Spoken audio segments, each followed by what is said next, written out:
got bit by a snake. C'est pas poison. Poison? Oh, okay. Oh, wow. Okay, yeah. I feel that. C'est pas poison. That's definitely poison. Apparently, I'm immune to venom. Immune to venom? Immune, Steve.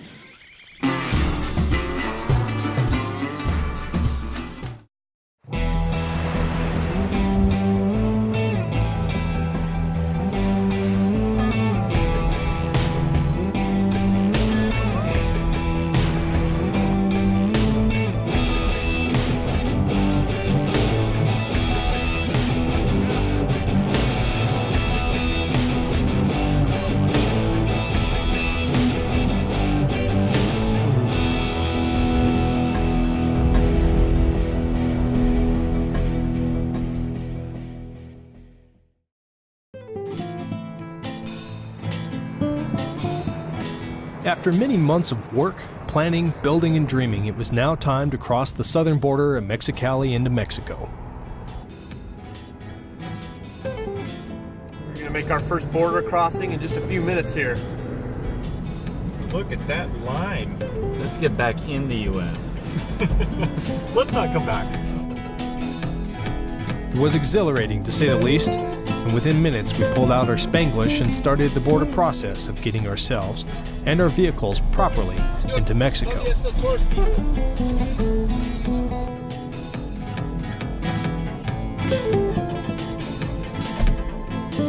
It was a quick victory and gave us a boost in confidence having our first border completed, especially since there was no hassle. We're in Mexico now because there's a little gate over there. Yeah, so we just did our paperwork stuff for getting in the country with our vehicles.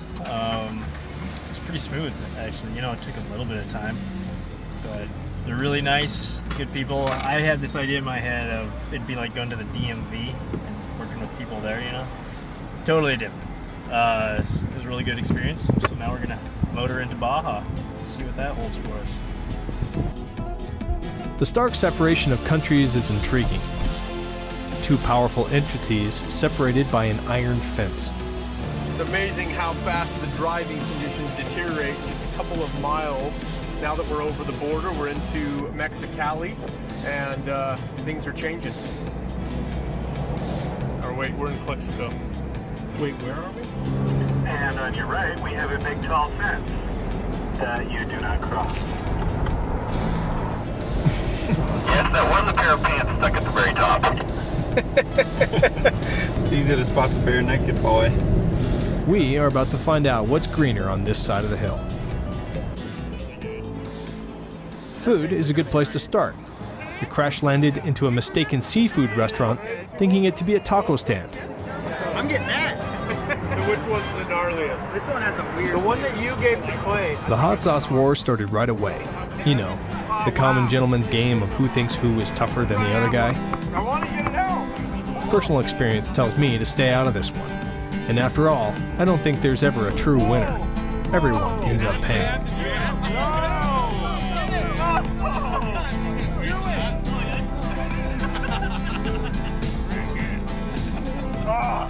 How is it? Did it burn at all? Oh, no, it's great.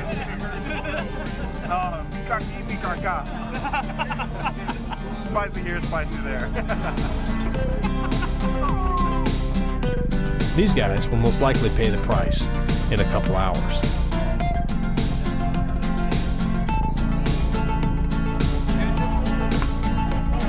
Man, that looks funny, boys. So Ty just took a bite of his meal and bird poop landed right on his hand. Quick. I have no idea what I'm eating. And I don't really like seafood.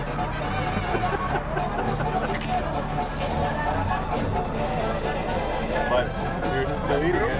But it's fantastic. $35 for everybody. $35 for everybody. That's a lot of seafood for $35. Yeah. Our guts filled with questions, we pushed south, deeper into Baja to make our way to Mike's Sky Ranch, and eventually hitting our first bit of dirt with the new 4Runners. Over the radio, I asked Kyle what it felt like to now be on expedition and exploring a remote, unknown road in Mexico. Hike, you get to the top of this mountain, and it's super epic. and you're gonna pick a challenging line with a couple cliff drops, and you just got a fresh 12 inches of powder, and then you like lock in and everything, you get ready and you just hit it. This is what that feels like. It's like super exciting, but you don't know what you're getting yourself into. But then after you do it, you're like, oh my gosh. Some 20 miles or so into the high desert, we arrived at Mike's Sky Ranch. Upon arrival, we found out we had a suspension issue. What's going on? Shock bolt. Busted shock. Well, it's a shock bolt that's missing. Yeah, shock bolt. Nothing to go. Yeah, I doubt it broke either. I bet it just wobbled out. That's not going anywhere right now. Okay. All right, well, let's see if we can go find Mr. Moncure. Yeah. This is awesome.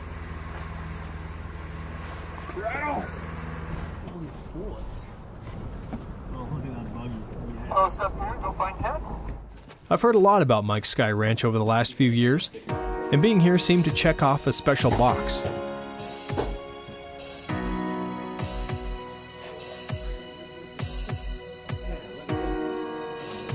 Especially for the reasons to our visit.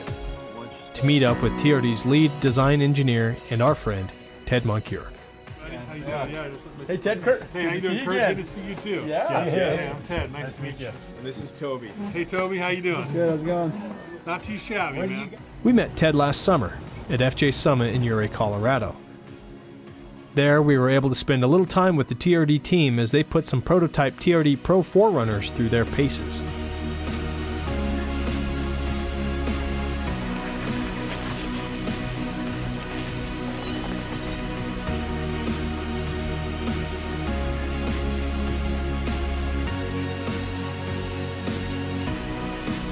We discussed our plans for the next day and then settled in. There's the infamous San Felipe 40 miles of whoops. Okay. But, I mean, they're like this deep. You get seasick because you're on them for 40 miles. Oh.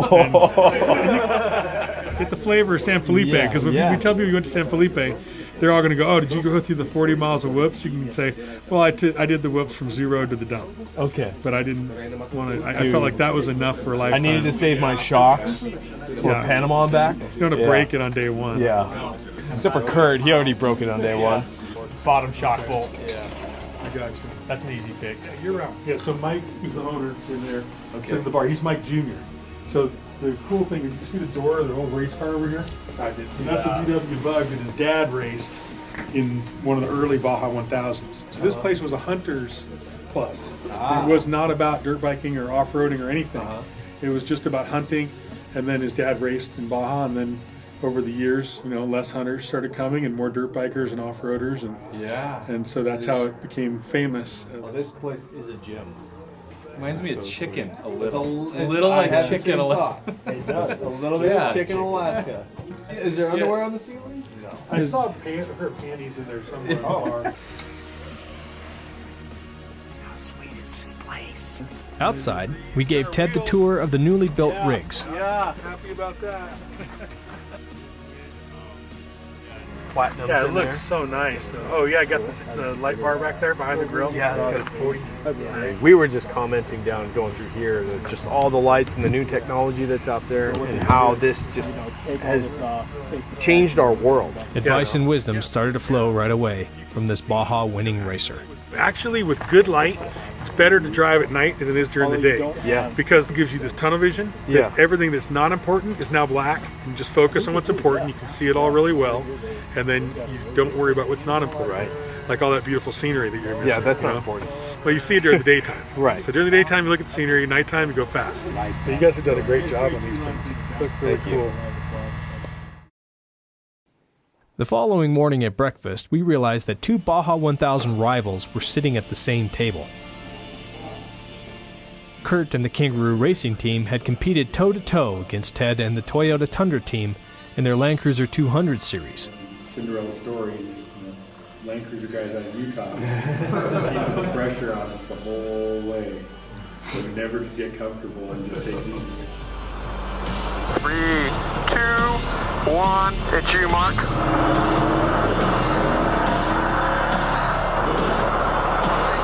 Left side, and you know the wash. You gonna put the locker on? You got lost Kangaroo Racing was definitely the underdog, but their grit and strong nerves held Toyota's racing team to the fire. Staying only 30-some minutes behind almost the whole race. Ivan Stewart always said, you know what it feels like when tires come off the ground? I go, yeah. You know what it feels like when you bottom out? Yeah. Don't do that. You don't do those two things, you'll probably finish the race. But seriously, it's like you have 11 inches. One thing that definitely bonds these two together, though, is their love for Toyotas. And a testament to the toughness of Toyotas. You know, out of everybody out there, the two Toyotas are the only ones left standing. That's right. Vehicle advice flooded our conversation, and all that talk made us anxious to get going. But first, we had to fix the missing shock bolt on the Tacoma. We're gonna find what we're looking for because this has got about one of everything. So this will work worst case. Winner. That's great. And then washer? Winner, chicken With dinner. one more big washer, we're in business. Hey, can I see that bolt real quick? I'm gonna test it in the hole. There you go, push it through. Beautiful.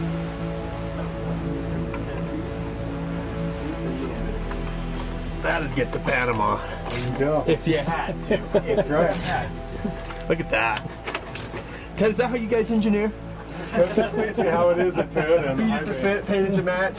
That's right. We all sit around and we get our parts and we go, hey, somebody dig through that bucket of bolts over there so you find what works. With our temporary fix secured, we head into town to find a more permanent solution. But first, we all thought it was a good idea to eat again. So yesterday we failed pretty miserably at trying to get Mexican tacos, because it ended up being a seafood joint, and there were no tacos to be found. But today, with Ted at our side, we apparently have stumbled on the best taco stand in Norte Baja.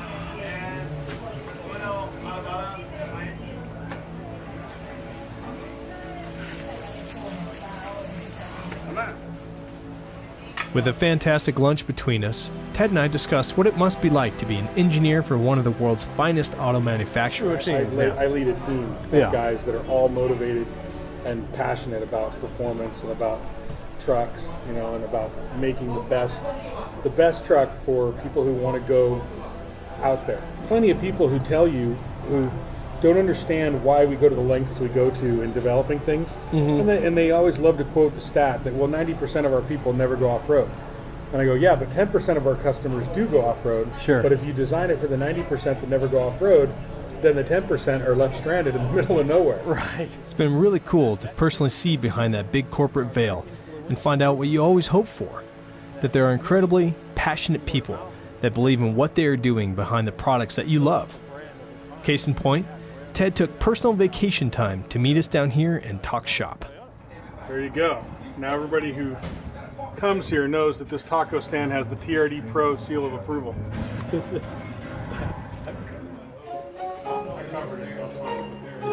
No. He's Santa Claus.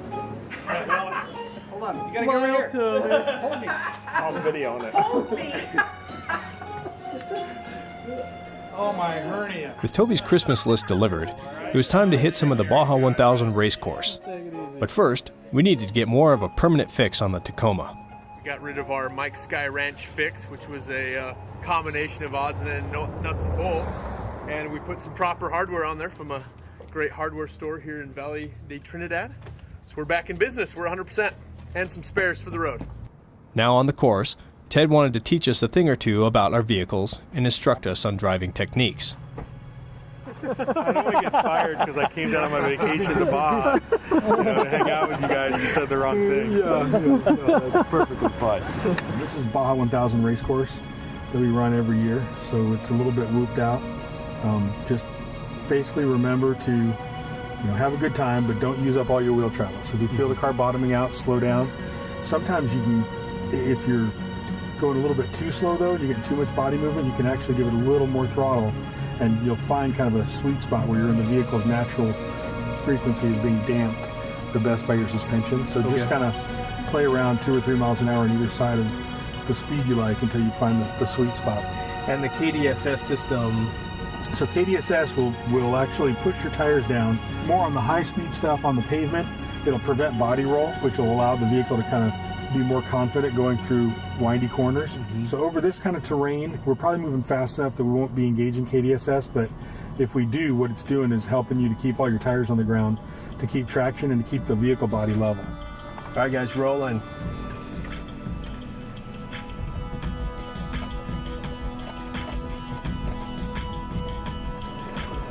So when you hit a bump, you don't want it to be multiple events. You don't want to feel the bump and then feel the car dipping and moving up and down. Yeah. That means you're under damped. And then if you're over damped, it gets jarring. Your filling's being rattled. Yeah. So you want the appropriate amount of dampening.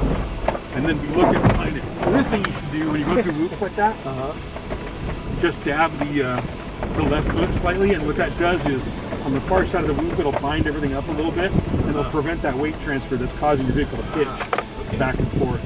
I had a Volvo 244DL 1979 in mustard yellow. And I had an issue where if I didn't ride the gas, it would die on me. So I had to do right foot gas, left foot brake for like 2 years. That set me up for victory now, because now I have the gas brake thing pretty dialed. I mean, now we're on part of the Baja 1000 road. Amazing to have the ability to flutter between your gas and brake without sloppy footwork. The Baja is living up to its reputation. We are having a fantastic time. Especially in shorter wheelbase vehicles like F2s, 4Runners, Jeeps, that's where it really helps the most. Longer wheelbase stuff, you don't have as much weight transfer. You've got more mass moment of inertia, preventing the vehicle from pitching up and down. Okay. All you're trying to do is change the relative velocity a little bit, not trying to stop the car or slow it down. Okay. So just practice with it and you'll get the hang of it real quick.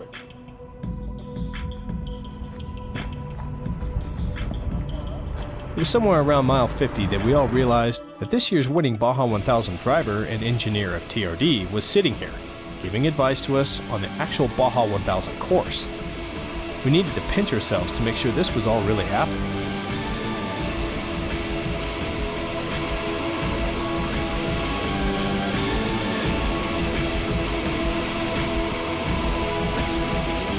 Honestly, it's a pretty cool honor to be able to have him teach you, and he picks up exactly what you're doing and say, hey, try this, and it automatically it develops it right into what you're doing, and you're like, wow, that actually does work. So Reaching the coast, we aired down the generals and hit the beach for some fun in the sand.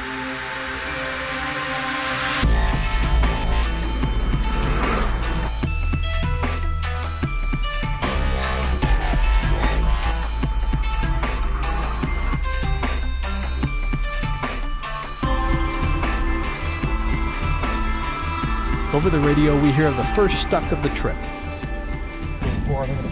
I don't know. We'll see. What happened? Dude, he did not want to go in the sand.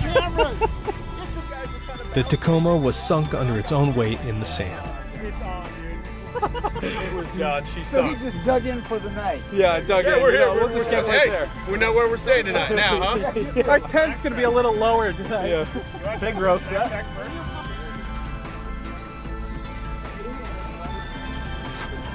We quickly deployed Maxtrax and remedied the situation. This is where that shovel we don't have would be nice. Yeah.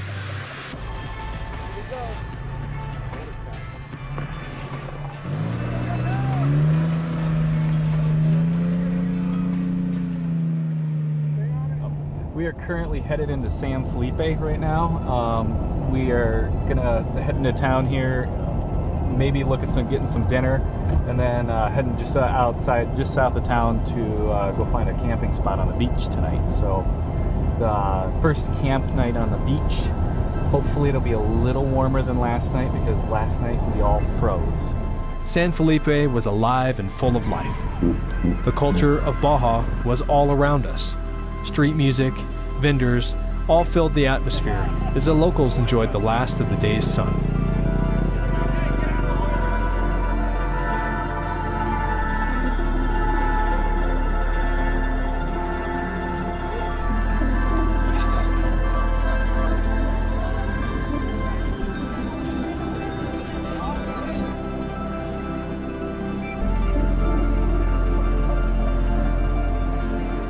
Jeff and Ty found themselves holding on to some street guy's high voltage jolt lines. Jump the flex. The anticipation is killer. Crank that. Crank that. Come on! Come on!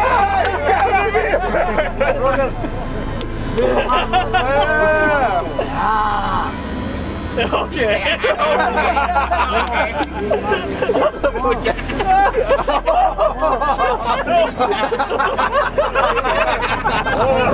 Hold on tight. This is a heavily regulated industry. Yeah. Move it. Yeah, dance it out. You're gonna talk. You are. You're next. Okay, let's do this. Toby wished to express that he was king of the world as we sat down for fish tacos at this lovely gentleman's restaurant. Actually, we all felt like kings after the kind of day we had. We pulled the last bit of precious knowledge from Ted and his vast experience in Baja on where to camp next. On the beach somewhere, that'll just be a Or total if free you reign. want to, yeah, it depends if you want to camp here, you're going to be pretty remote, which may be what you're looking for. But if you push it to San Juanito, Okay, here we are. 20 minutes later. Then Ted and Kurt proceeded to make all of our brains hurt with the amount of race technical shop talk casually bantered between two engineers. A catback system, but Yep, catback. TRD stuff. Yep, Nickelback systems are awesome. On a global scale, it makes no sense. Toby coped in the only way he knew how. That's interesting. More Nickelbacks. Well, all good things must eventually come to an end.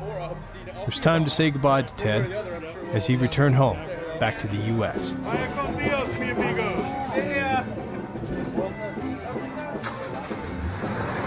It was an incredible life experience for all of us.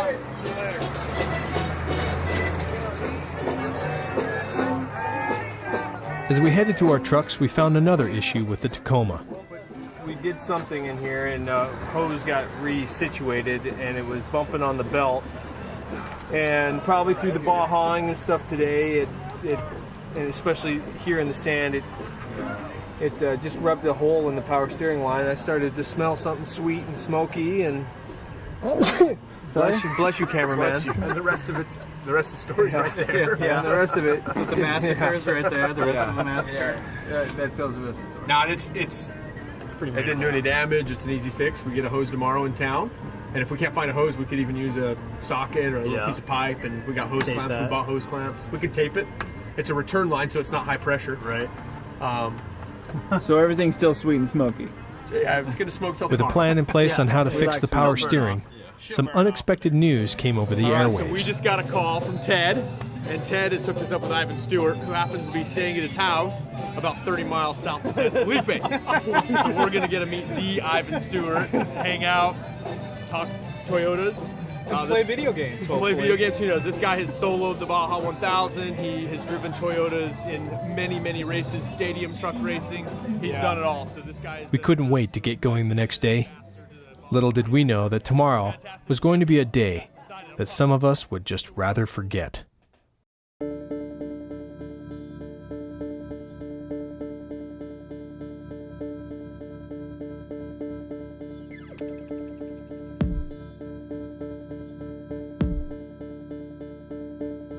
I tried to find you, but I can't see the sun.